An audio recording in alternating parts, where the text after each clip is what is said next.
Hey everybody, Gabe Larsen here, Vice President of Growth from a cool company called Kustomer. That's Customer with a K, headquartered out of New York City. We provide an omni-channel customer service CRM to help companies optimize their customer experience. Today I want to talk to you about how technology can help you ultimately drive revenue, and to do that, I wanted to share just a couple thoughts about some of the principles I've learned in that idea, technology and revenue. The place I usually like to start is technology does not save you. Technology only makes a bad process worse. Good technology makes a good process better. So I always like to start with the process in mind. I had a quote once that I think I just made up, but something to the tune of, nobody's ever mapped out their sales process. Basically, says everybody. So I just don't know if anybody or most companies have actually gotten around to mapping out their sales process. That's sales, marketing, customer journey, however you want to refer to it, but that end-to-end experience that someone goes through when interacting with your company. In our world, in the customer service world, the customer journey is used. In sales, you could talk about it as a sales process. In marketing, you might want to talk about your marketing journey. But taking the time to actually put that down on paper becomes so important. And I think companies who do that and do it often, whether that's on a monthly, quarterly, annual basis, makes a huge difference, even if you just do it once. The reason that's so important is because you can figure out kind of, I think, a fairly easy process, which is, sit down, look at your functional areas, marketing, sales, customer success, whatever it may be, and put that journey down as in an as-is state. Once you've got it in that as-is state, you can then start to find your strengths and your weaknesses. Once you find those strengths and weaknesses, then you can put a future state around it, and then ultimately put a governance structure so that you can revisit that or iterate on that on a, say, quarterly basis. Easier said than done, but the process makes all the difference. Why is it so important? Because when you go through that strengths and weaknesses exercise where you find the gaps, that is often where you insert the technology. You don't start with the technology, you start with the gap, and then you look for a technology to overcome it. I'm amazed at how much technology we have. We spend per person per month on the sales, the marketing side, the business development or sales development side, and how much it's not utilized. We used to talk about in the old days, shelfware from the on-premise days. And I feel like in SaaS, so many licenses go unused. People do log in, but they don't log in very often. If they do, they don't utilize it very much. So many of these tools we think we need, but I don't know if we end up needing as many as we think we do. But I love that process. Again, know your functional areas, map it as is, find the strengths and weaknesses, create that future state, and then ultimately have that governance structure to iterate on it. That will again lead you to two big aha moments. The first one is technology, and then the second one is potentially numbers, which I want to get into in just a minute. When you think about technology, then, as you've really figured out your process, some of the things I like to think about then just align technology with that customer journey. So if you're struggling to figure out what technology you might need, and hopefully that process map will figure it out. But sometimes it's as easy as thinking about, what do I need to do to attract customers? What do I need to do to engage customers?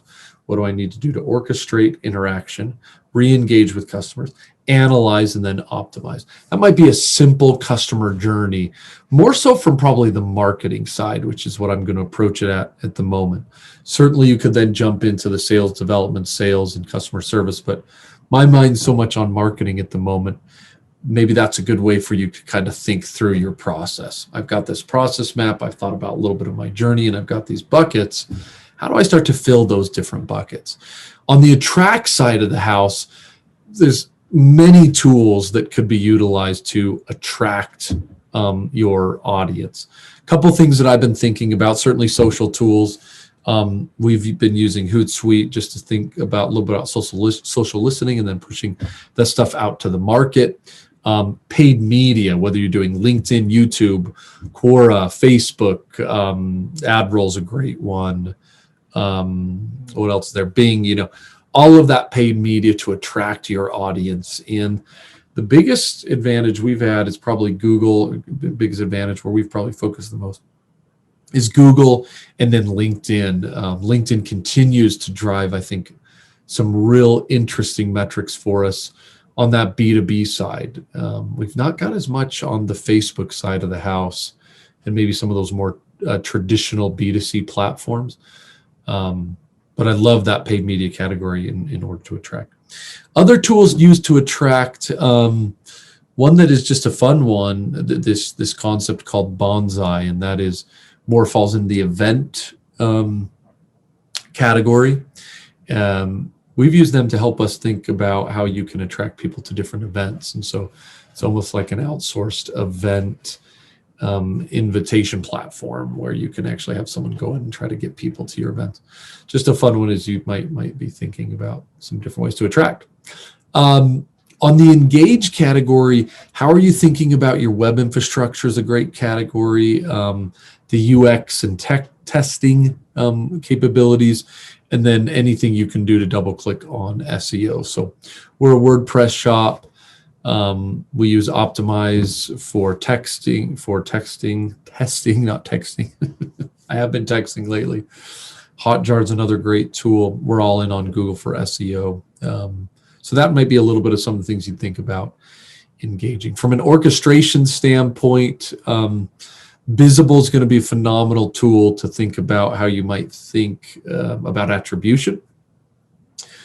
We use Lane 4 for some different capabilities.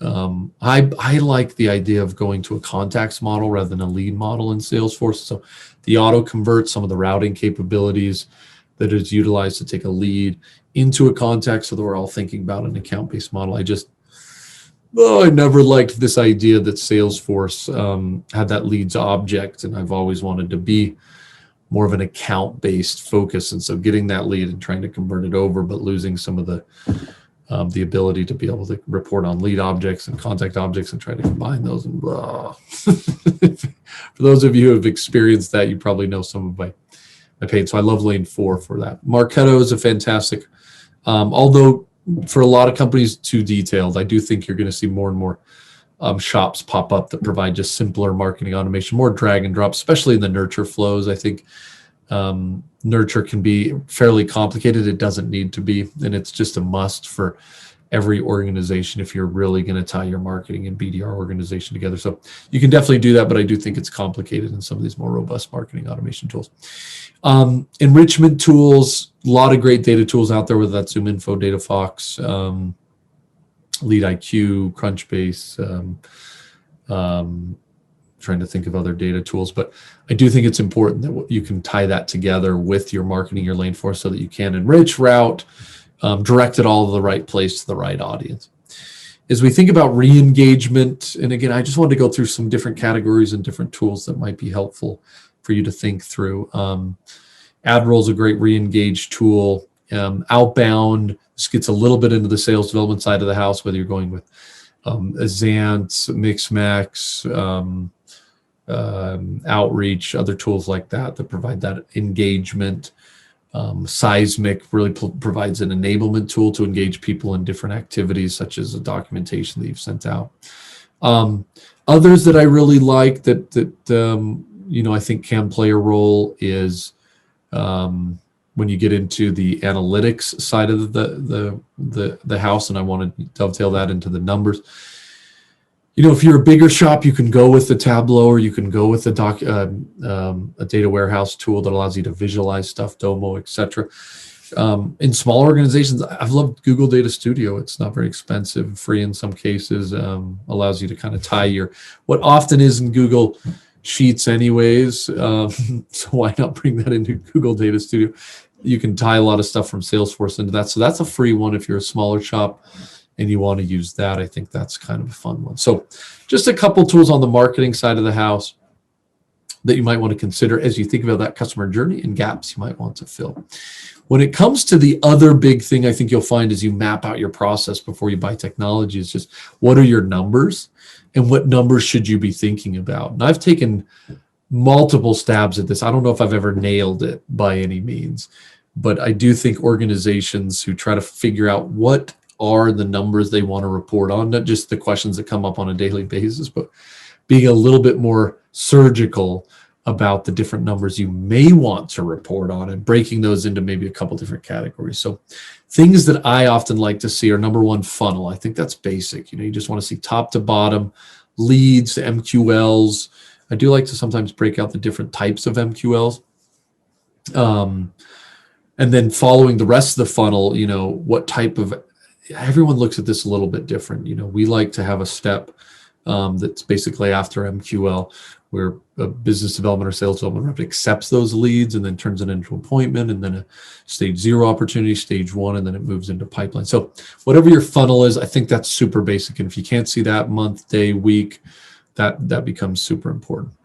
From funnel, you go to funnel conversion. So what is the step-by-step conversion rate at each of those steps in your sales process? And I think a lot of people maybe just focus on the pipeline to close, but that prospecting pipeline, how do you go from lead to MQL, and then bring in some of those benchmarks becomes so important. So funnel conversion, you can watch the percentages, the quantity, the velocity of how things move through that funnel, I think becomes very important.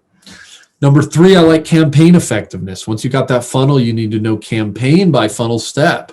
That's just figuring out, if I'm talking about leads, let's talk about channel, sub-channel, vendor, offer. Let's talk about stage 0 opportunities by channel, sub-channel, vendor, offer, pipeline, looking at each stage, but the campaign that played a role in that makes a huge difference. So those are a couple of the numbers I like. From there, I usually like to double click. I like to go into the inbound SLAs or inbound reporting. And that is just, and I'm thinking like a marketer here for a minute, but it's, response time by MQL. It's, and you could click into that probably a little bit. The percentage of contactable leads, average activities per MQL, number of inbound phone calls, the response rate, the chat response times, anything that kind of fits into your inbound motion. I like to break that into often its own category. Then I usually like to go through some of the functional areas within marketing. So maybe customer marketing would be one you could consider. That would be like G2 crowd, number of reviews, the score, NPS score, monthly active users might fall into that one. Content marketing, maybe like blog numbers, number of blogs, time on site, page visits. I like to throw podcasts in there, number of podcast downloads. Anything you can do to deep dive on your website's always going to be, I like that as a bucket. That would be unique page viewed sessions, organic traffic sessions, maybe share of search, some SEO type stuff. And again, I don't want to bore you, get into some of the paid click-through rates, impressions, conversions, any costs you can do, and that would be huge. So you've got a fun website bucket you might want to think about. And again, this is all, as you map out that journey, you can start to see where numbers fit in, and then technology, and all of a sudden you get more of a complete picture, right? This is the idea. Do like to dive into social as a category, Twitter, LinkedIn, users, engagement, stuff like that. PR, you could throw that up under content, but you might want to put a category there. I do like to double click in email. I think that's a fun category. That's just active list size, sends, opens, clicks, opt-outs. What do we have? Open rates, bounce rates. So playing around with that, I think, is important. So again, funnel, I think, is basics. Getting into the campaign is super important. And then maybe looking at some of those different functional areas and the reporting they need. And then last but not least, I think you got to go through kind of a cost scenario where it's almost like funnel by cost. What is your overall budget, cost per opportunity, or cost per MQL, or what is your demand budget versus return on pipeline or return on revenue. Cost becomes super important. So I think you think about that. So those are some of the numbers. Just on the marketing side, BDR, I wouldn't go, or sales development, I wouldn't go too much different. I think funnel conversion is important. I don't call them then campaign effectiveness, but I really do like play effectiveness. Real deep dive into activities, BDR activities, what they're doing. And costs, I think, play a role there. The last thing I think is important on reporting, I've often referred to it as the anti-funnel, but it's just dispositional reporting or why reporting. So why things aren't MQLing, why things weren't accepted, why things are not turning into appointments, why things didn't get accepted as a sales accepted opportunity. So just giving those dispositional reports to see why things are falling out of the funnel is a fun bucket as well. So didn't mean to go too deep into some of those numbers, but I've often thought about if companies can get more strategic about that, what are those numbers that map along that customer journey would really help you ultimately determine how to run your business better. So those are just some thoughts, you guys, about technology and revenue. If I had to sum it down, I'd say 3 key things you want to be thinking about for helping technology drive revenue. Number 1, it's about getting your process figured out, that as is state, the strengths and weaknesses, and then getting that future state. Number 2, it's understanding the numbers. I'll go to the numbers first here. I think what numbers fit along your that customer journey? What are you missing? What should you be measuring? What are you actually measuring? Where are some of those problems? It's hard to really determine the strengths and weaknesses without knowing the funnel or the funnel conversion. Whew. Once you have that, then you're at a place where I think you can start to add technology on top of that. You understand your process.